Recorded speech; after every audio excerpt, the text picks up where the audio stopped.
бірінші конкурсларда иштирак эткен балачыкларыбыз энди эпсы мектеп битирип студентлер болдулар.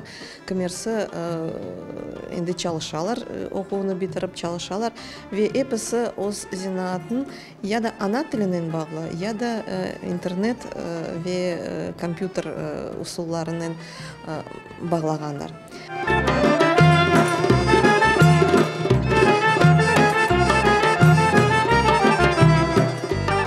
Fevzi Harbabam da umri uzun olmasa da acayip geçirgen.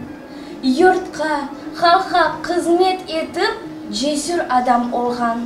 Qarbabamны ve Bitamның keçirgen umri men üçün bir örnektir. Ularga bakıp, ağırlıklarga bakmayıp, men o'z umrimde çalışıp, o'qib, adamlarga yardım etmege isteyim.